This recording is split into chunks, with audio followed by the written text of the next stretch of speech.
Hello, I'm so excited everybody's here and listening. My name is Lynn Jocelyn. I am a functional medicine physician assistant. My mission is to empower people to optimize health through a functional medicine and a colorful approach. And I really am passionate about helping people find that innate ability to heal and healing in a sustainable way, and community. And so community in both my patients, community in healthcare practitioners, community in collaboration, and all of us. So that's why I'm super excited today to be bringing Mary Beth Gudewicz. Sorry, I did it again. Can you pronounce your last name for me? Absolutely. It's not an easy one. It's Gudewicz. Gudewicz. So, okay. Yeah, no, I love it. Totally fine. I always spell it for people. Mary Beth Gudewicz is we have kindred spirits in that we both have a love for food and spirit and Dr. Deanna Minnick's work. And Mary Beth, I would love for you to share, you and I got to talk before this, so I know a bit more about your practice, but I was very inspired by the work you're doing. And it's so multi-layered and dynamic in how you are working with people and nutrition and so much more. So I'm just going to ask you to please just share a bit about your practice, where you're located, and then we'll just move through. Love it. All right. The name of my practice is Bella Nutrition Services, and long health journey, which I will get to, led me to nutrition. And as I studied nutrition and got into the field, I realized there's something more to this than just the food piece. And I started to see clients that had so many layers of issues, from the physical, the mental, the emotional, to the spiritual. And I realized I think we just the public. We froze a minute there. Can you just repeat the last? Absolutely. Yes. So basically that's what led me to Deanna Minnick, was knowing that there was a physical, emotional, mental, spiritual component. And I wanted to deeper dive into that. So I basically see people that I'm their last resort. They've gone to several doctors, they've gone to the Mayo Clinic, and they're just not getting better, or their doctor's telling them their labs are normal. And so what I do is a full approach of let's get underneath what's going on. If it's already sitting in the physical, then it started in the spiritual, worked its way through the mental, emotional, and you are now sitting in the physical. So I address the physical piece first. So we really look at that gut. I mean, everything starts in the gut. And I work with people that either are diagnosed with diseases or they're just not feeling good. They just are like at that stage of life where, okay, all of a sudden I'm gaining weight. What is going on? And they know something is off intuitively with their body. So I kind of call them the chef. So my clients are the chef. They're going to do the cooking. I'm going to give them the recipes. And that's exactly the approach. And every client's different depending on where they're at.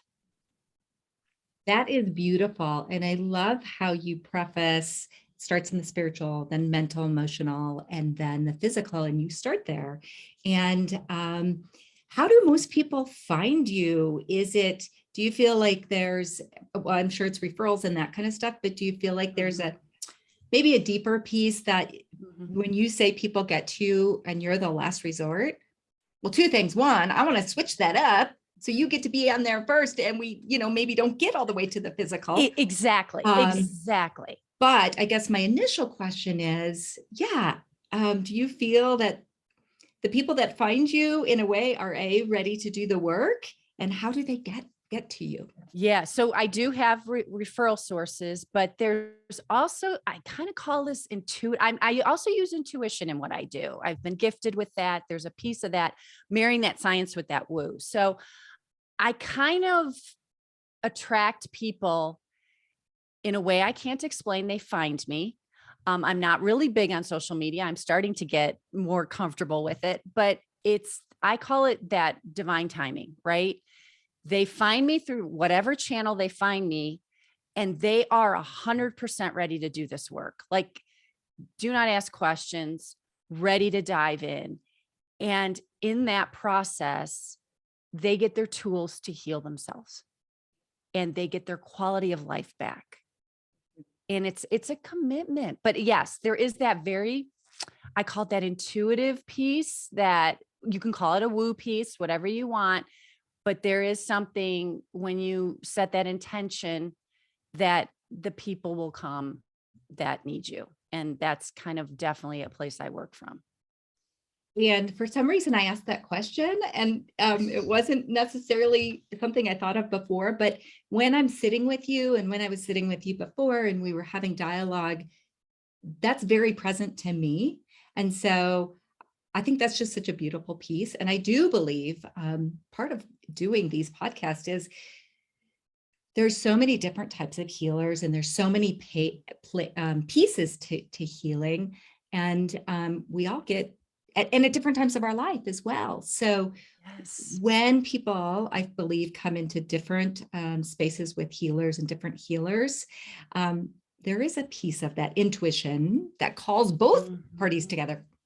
Woo or whatever, I'm big on it. I believe, yeah, even in my conventional setting, when I was doing that, I would be sitting with a person and I would get some intuitive hits, and it's very interesting and beautiful and powerful when you tap into it. So, well, and there's also that piece that I like to call, we're all energetic beings, right? We're all made of energy. So when we're connecting with one another, there's that energetic exchange also going on. I mean, energy is in everything from rocks to trees to human beings. And that's been scientifically proven. So I think you're right. There's that like, boom, that draw, that magnet. So you find the people that are looking for you as an individual, like there's that fit. there's that fit. And it's beautiful. And you mentioned that energy piece in our first conversation. And honestly, I can see that little energy in all of our cells. It's so powerful. That vibration. And so you mentioned, and you shared a bit more with me before, but your own personal health journey brought you into this place where you're now sitting in the space of healer to help other people. And would you mind, I think that can be really inspiring for people. Would you mind sharing a bit of that path? Yeah, that's, it's been an interesting path. I started with high fevers when I was a kid. And now knowing what I know, oh, okay, I know what path I was on. And even ending up in the ER, and I would have weird intestinal bugs that doctors would be like, well, I've never seen this. And kind of led to a really bad flu in college that I remember took me down for a couple of months. And then I passed my first kidney stone in my late 20s and passed a few of those. And they went in and I was able to catch one, and they determined that I have stage 1 kidney disease. And I remember going into the doctor and he's like, I'm going to put you on this medicine. You have to be on it the rest of your life. And I went, whoa, no, that's not an option. There's got to be a plan B. And he said, well, I can get you with my nutritionist and we can try that, but it never works. And I said, okay, well, let's do that. And we did that. And I dropped my numbers to a quarter of what they were. And he had predicted I would be on dialysis in my 40s. Well, I'm in my early 50s, still no dialysis, knock on wood. So I've maintained that with diet and lifestyle. And then I started just studying it and started getting into it. And in my late 30s, I trained for a half marathon and crashed my adrenals, gained 21 pounds. And I went, oh my goodness. So again, had to make some big shifts. And I was like giving information to other people and realized, you know what, I need to get credentialed in this. There's something to this nutrition piece as the baseline to kind of go into getting your bodies in balance. And I've dealt with Epstein-Barr, I've dealt with autoimmune, and it always comes back to that nutrition, lifestyle balance piece of getting under the why. And it could be an emotional thing that you have to deal with as well, but really getting under that why and getting that body calmed down. And so I live it. And it's a process. You tweak, you work, and you notice if things are kind of starting to go down a slippery slope, you catch yourself and say, wait a minute, what do I need to shift? And that's part of what I do too, is I give people their toolkit. So they know that when they're starting to go down that hill, boom, oh, nope, wait, refer to my toolkit, my own toolkit, see where I need to kind of shift things. So yeah, it's been a long journey. And I didn't know then what like what I know now about how all those pieces fit together and lead you to where you sit present day in your body. It's amazing. It's powerful. And that idea that the diagnoses or the symptoms or the dysfunction in our body actually can lead us down a path to boom. I mean, I see you light up when you talk about your work. I see the passion coming from you. And, you have to ask yourself the questions. Would that have been as bright and brilliant had you not went through the path you did? I fully believe so often our symptoms it's information. And Exactly. yeah. And you know what? In order to teach what we do, we have to live it. Yeah, a true teacher lives it. And that's why I really have shifted my perspective on it. I'm not a victim of it. Mhm. It's information that helps me deal with how I deal with it, but it doesn't define me. And I think that's a big thing. A lot of people out there, they allow it to define them, and it doesn't have to define you. So true. And that's a big paradigm shift I'm trying to really support in my work as well. Like, yes, you're living with kidney disease, or you're living with diabetes. You're not diabetic. You're not it. You're not the thing. And so semantics and words are really powerful, aren't they? In that. Exactly.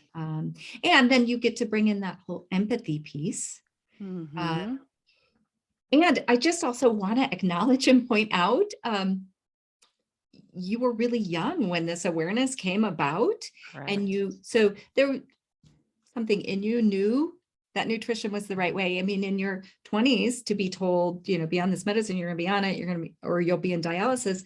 A lot of people in our society, how it's set up, would go into fear and be like, well, the doctor said, so I must. And so that intuitive piece has likely been with you for a long time that you're honing. And that's awesome.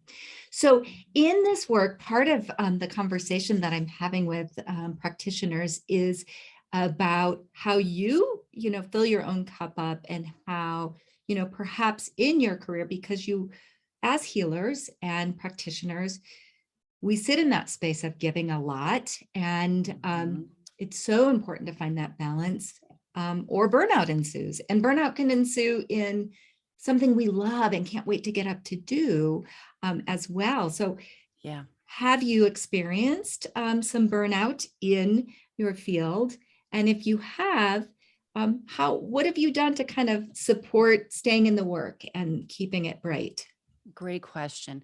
For me, I'm a driver. Like, I'm passionate about what I do. So then my body will go, oh no. I'm going to take you down for a little bit because you got to slow down. And so I always look at what it is. And it seems to come back to overscheduling, like just trying to cram everything in, feeling like I have to get it all in or get everybody in by a certain time. And I've had to do a lot of work around letting go of that and making sure that my week has planned downtime, planned me time. So I like Hallmark movies. I like to read fun fiction. I like to connect with nature, where I will get a lot of downloads during that time. A lot of information comes to me. I like to go do things with my husband. When my daughter's in town, go do something fun. I have found over the last year, it's been so vital to make that a priority. And I think so many of us don't. We feel like we have to be everything to everyone. And if you don't take care of you first, you're not going to be able to be everything to everyone. And it's so important to get that fun piece in. And people think I'm so serious. And I'm like, oh, yeah, no. Freaking you. Yeah, I'm serious when I have to be, but no, life is about fun. my husband calls me Lucy after Lucille Ball. I love it. Because he'll be like, all right, Lucy, what are you getting us into now? I mean, I'm an ordained minister. I've done local theater. I've done voiceover. I like playing. I've learned to knit. I've learned, just all these goofy things. I'm like, I think I'm going to try that. And I was an ordained minister. My husband laughed at me. He goes, why are you doing that? I'm like, someday I'm going to be at a wedding, honey. And they're going to say, oh my gosh, the ordained minister's sick and can't do it. And I can say, I can do it.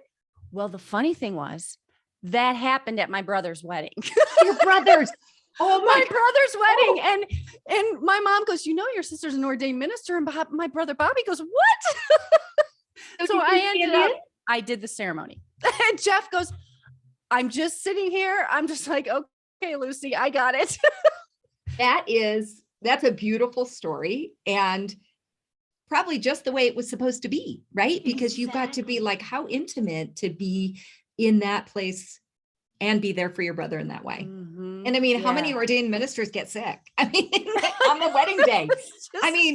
That's just, wow, beautiful. Yeah. So that's my goofy side, but those experiences I draw from, we just draw from them. And we're sitting across from somebody who's completely devastated by how sick they feel. They're maybe in chronic pain, or they can't eat anything because it hurts. And that you can find then when you're done working with them, which Lynn, I'm sure you've seen this too, where they're on the other side of that and they have their life back. It's like, and they're laughing and they're joking and they're playing with their kids again. They have the energy to do all of that. That's what makes all this work worth it. And that, that is part of my fun. I do love what I do. Yeah, that's wonderful. And so important. And it can be really hard, right? When you're a driver, like you are. And for me, that's a lifelong practice and lesson. And like you said, I like to call it, you called it shifting or toolbox. I like to call course correcting. Like we can course correct at any point. My girls always, they grew up going to a canoe camp. So that we just shift and course correct. And that's where healing's about. Mm-hmm. We're not getting people, we're guiding, right? We're guiding. Yeah, we can't heal them, right? We can't say we heal you. No, that's not our job. You heal yourself. Right. And the other piece that I picked up from you, which I loved in our first conversation, was how you like to, I'm not sure if you use the word graduate, but you like to work with people and get them to a place. Yes. I call it a sustainable health, right? Where you can be on your own, or working myself out of a job. Like, great. That's wonderful, because that's the goal. And so we're getting kind of close to the end, but a couple more things. How do you get there with people? Because that's a hard one. Is it? Yes. So I have a pretty intensive intake and I do a timeline with people, but I also listen, and I can hear the pieces of like how they tick. I can also kind of see the blocks that are kind of going on within them, that they're blind spots, right? And it's a process, but I really listen. I use pieces from Deanna Minnick's. I have a really deep intake form. That first appointment, we're going to dive into you're going to do a lot of talking, because I'm going to want to know everything about you, even things you think are insignificant. Like, I was bullied as a child. Tell me about it. Because believe it or not, that is a formative piece to why you're sitting where you're sitting. Mm-hmm. And so I like jigsaw puzzles. So I kind of put the jigsaw puzzle together of the person, but I always assess, recommend, and track. So I'll make a suggestion, a couple of action items, and then we talk about it when we come into the appointment. And then if we have to make some shifts, we make some shifts, but it's really finding the whole person and defining them as a whole person. And they don't have the opportunity where a lot of people will listen to them. I listen. And that's so important, because I want to give them that space to know they can be heard, and they're not nuts, and they're not crazy, and it's not up in their head what's going on, and they're not depressed, because so many people will be told, oh, like especially women, oh, you're depressed. No, there's something going on inside of you that needs to be healed, that you need to heal. So I think that's kind of where and you're right, I do graduate them. Yeah, it's My beautiful. goal is not to keep them. I love that. And that piece of that therapeutic listening where it's just open, almost without guiding or prompting. It's just like spill it out, because Yes. I believe, and I would love to know how you feel on this, whatever bubbles up, we've had a million experiences, but when you're sitting in that chair with whoever in that space sharing, what bubbles up is important in that time, in this time of your healing, where you are in your life, for that person, if the space is open to that, I think. Exactly. And they need, so many of us need that space. I realized it, I'm sure, as I went through my health issues, those that listened and heard me and those that didn't. And I wanted to offer that space for people to be heard. And there is a big difference between listening and hearing, right? Being Yes, heard, exactly. right? Exactly. I mean, I think it is a practice, really It important. is. So that is a powerful gift that you are living your passion through that, like that, really being able to create that space for people to be seen and heard. So thank you for all the people you're sitting with. Thank you. So 2 more questions for you. Absolutely. And you kind of answered one a little bit, but I'd like to just hear it one more time, because it was really, I love the joy piece. What lights you up? Like, boom, lights you up. Lights me up. Laughter. I love laughing. But what I find funny in life is the everyday life stuff that happens. So I'll share a funny story because I'm very self-deprecating.